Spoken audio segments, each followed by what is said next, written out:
Oke, sebuah buku yang sangat klasik. Buku ini sudah terjual lebih dari 16 juta eksemplar. Diterbitkan dalam 49 bahasa dengan 190 edisi. Bukunya apa? Judulnya adalah Man's Search for Meaning, karya Viktor Emil Frankl, MD, PhD. Dia adalah seorang neurolog dan psikiater dari Austria, dan juga yang menarik dari cerita ini, dia adalah korban Holocaust, atau dia pernah masuk ke kamp konsentrasi di Auschwitz. Waktu itu tahun 1942 sampai 1945.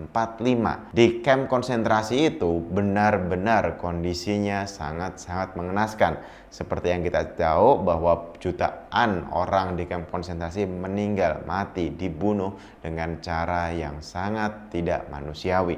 Mereka tidak ada istilahnya hukuman berapa tahun, atau karena kesalahannya apa, atau kayak seperti halnya penjara-penjara pada umumnya. Di sana mereka benar-benar dibiarkan, let's say, makan itu benar-benar sangat minimal, sehingga kalau kita lihat foto-fotonya, orang-orangnya pun sangat kurus, baju juga nggak diganti, sehingga ada cerita baju bahkan sampai nempel ke kulit, yang kayak semua kayak tuang belulang, kayak mayat hidup semuanya, kayak tinggal nunggu mati.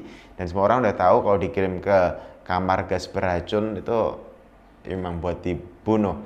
Sehingga Viktor yang menjadi korban itu juga mengalami hal yang sama, berat badannya turun drastis, dan dia berada di sebuah tempat di mana orang-orang kehilangan harapan, kehilangan tujuan hidup.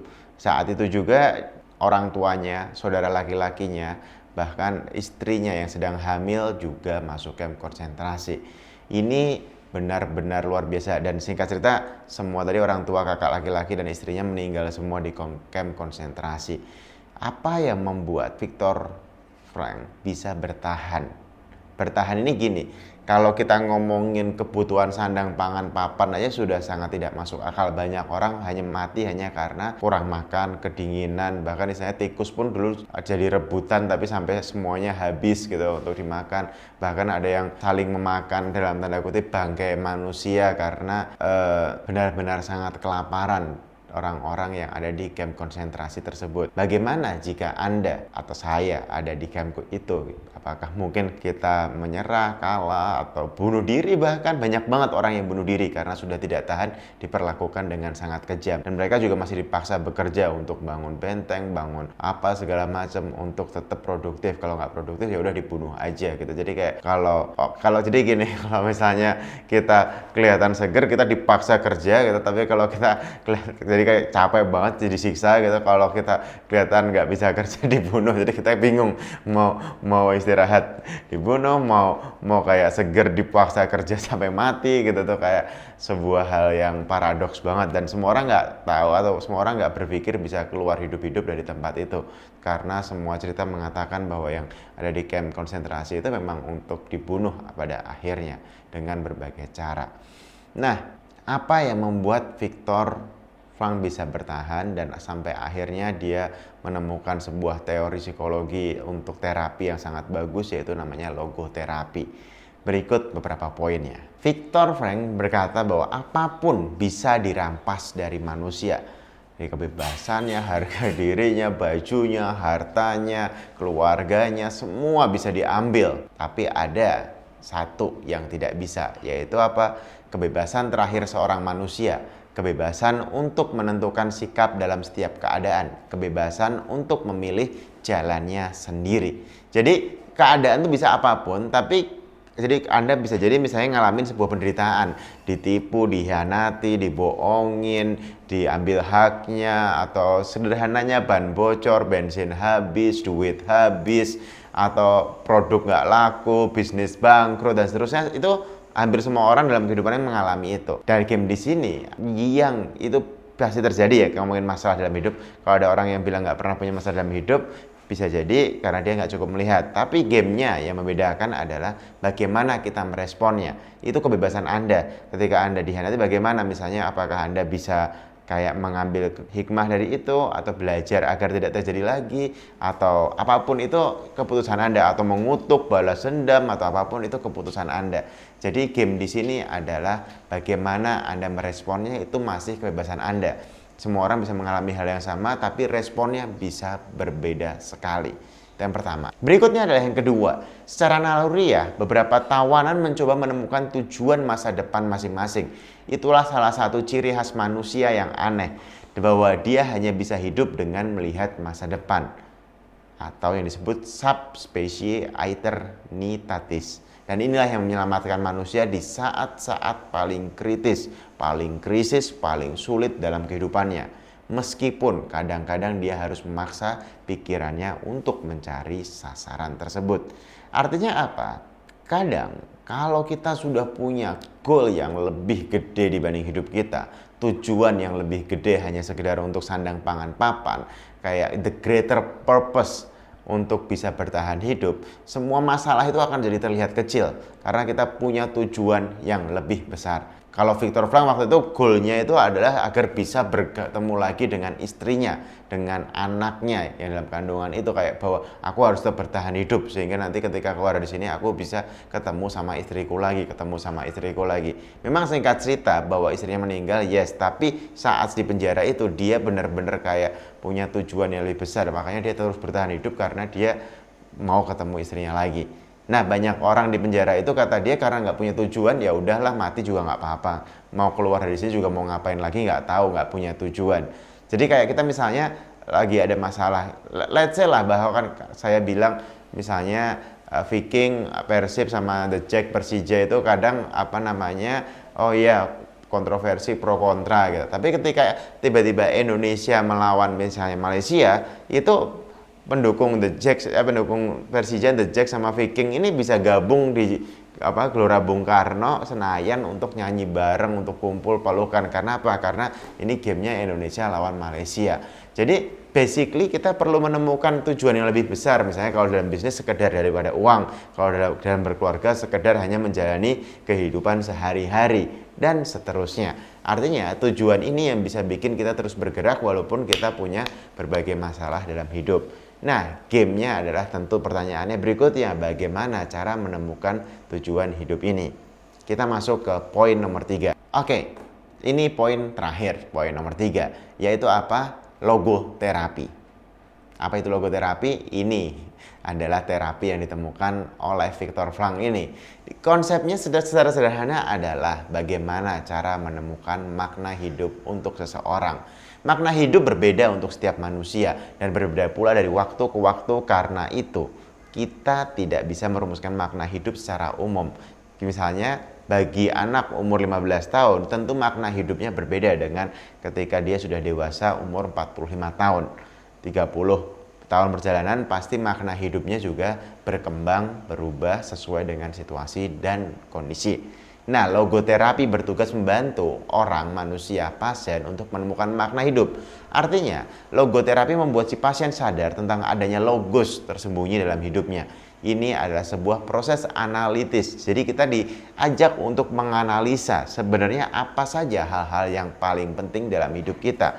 Hal-hal paling penting itu apa saja tujuannya. Jadi meski buku ini menceritakan pengalaman Frank sebagai tawanan, tapi yang ditekankan dalam buku ini bukan soal kengeriannya dan semua penderitaan yang membuat segalanya terasa suram, melainkan bagaimana kita digiring untuk kembali menemukan makna dalam hidup, memahami kehidupan kita dan mencoba mencari makna untuk hidup kita sendiri. Setiap orang punya cara sendiri untuk mencari dan menemukan makna dalam hidupnya. Frank menggunakan istilah logoterapi untuk menemukan teorinya. Kata logos berasal dari bahasa Yunani yang berarti makna. Dijelaskan bahwa logoterapi percaya bahwa perjuangan untuk menemukan makna dalam hidup seseorang merupakan motivator utama orang tersebut. Saat kita bisa menemukan makna dalam hidup, maka kita akan selalu punya alasan dan semangat untuk menjalani hidup dengan sebaik-baiknya. Nah, ini mungkin untuk generasi milenial, generasi Z, generasi Alpha bahkan yang biasanya kita menjalani hari, saya juga menjalani hari demi hari kayak yang bingung gitu. Buat apa sih sekolah, buat apa sih kuliah, ini kerja buat ngapain sih gitu. Kayak emang kenapa harus nikah gitu, atau misalnya habis punya anak terus ngapain gitu. Itu hal-hal yang karena kita mungkin belum mengalokasikan cukup waktu, energi, resource untuk benar-benar menemukan makna hidup yang kita inginkan atau yang kita butuhkan. Jadi kalau konteksnya sebenarnya ini ngomongin enlightenment, pencerahan, awareness, kesadaran, atau minimal mindfulness. Kita benar-benar kayak memahami apa yang sebenarnya kita lakukan, fungsinya untuk apa, dan seterusnya.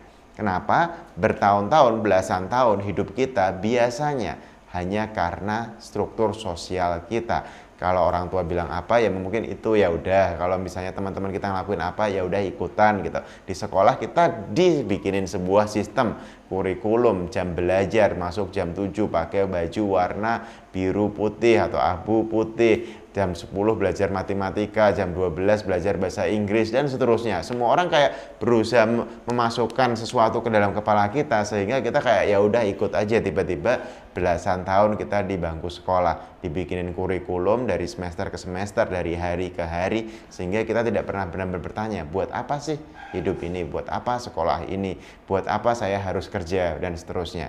Ini bukan untuk mempertanyakan ya, ini justru bertanya agar menemukan jawaban sehingga kita bisa menghidupkan api di dalam dada kita sehingga hidup jadi lebih passionate. Jadi game take away sederhananya adalah cari tahu atau gini, bikin jadwal dalam seminggu. Senin biasanya pagi ngapain, siang ngapain, sore ngapain. Selasa pagi, siang, sore, malam ngapain, terus selama 7 hari. Setelah itu kelompokkan. Kira-kira penggunaan waktu kita paling gede itu di mana? Misalnya Anda kerja 8 jam sehari, seminggu 5 jam, berarti 40 jam gitu. Misalnya Anda olahraga 3 jam, misalnya 3 jam, 1 jam sehari, 7 jam seminggu, dan seterusnya. Akhirnya muncullah waktu mingguan kalau Anda kalikan 4 itu jadi waktu bulanan, kaliin 12 jadi waktu tahunan. Setelah itu muncul paling banyak waktu Anda habis untuk 1, 2, 3, 4. Let's say kerja, tidur, entertainment, keluarga, dan seterusnya.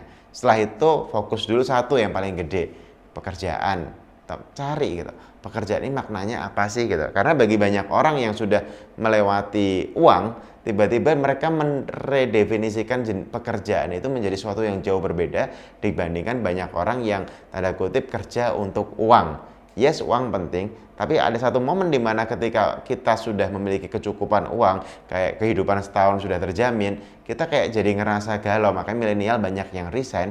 Kenapa? Faktanya 81% milenial kayak pengen resign, nggak tahu yang benar-benar resign berapa ya. Jadi kenapa mereka pengen resign? Karena mereka ngerasa kayak aku di rumah juga masih bisa tinggal gratis gitu, makan gratis, sehingga aku nggak benar-benar harus melakukan ini setiap harinya datang ke kantor capek-capek dimarahin bos atau ngelakuin hal yang aku nggak seneng.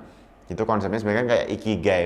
What do you love? What do you apa yang kamu sukai, apa yang kamu jago, apa yang dunia butuhkan, dan kamu bisa dapat bayaran dari mana ketika melakukan itu. Nah, ketika kita cari dengan sangat detail makna pekerjaan itu apa gitu. Bisa jadi kita akan ngedit pekerjaan kita, atau ngedit cara kerja kita, atau ngedit sudut pandang kita, atau minimal ngedit maknanya. Sehingga kita akan menjalani pekerjaan dengan jauh lebih happy, jauh lebih enjoy, jauh lebih antusias dibanding sebelumnya. Dan itu bisa kita breakdown lagi nanti, makna keluarga bagi kita apa, makna tidur gitu. Kalau kita belajar bentar mungkin invest 10 jam lah tentang belajar tentang tidur. Kita akan memaknai bahwa tidur itu penting, filosofinya gini, neuroscientificnya gini, secara psikologis tidur ini, sehingga kita tidur kita kayak happy karena kita tahu tidur itu bermakna bagi kita. Ketika Anda lakukan, itu akan membuat Anda jauh lebih happy. Thank you.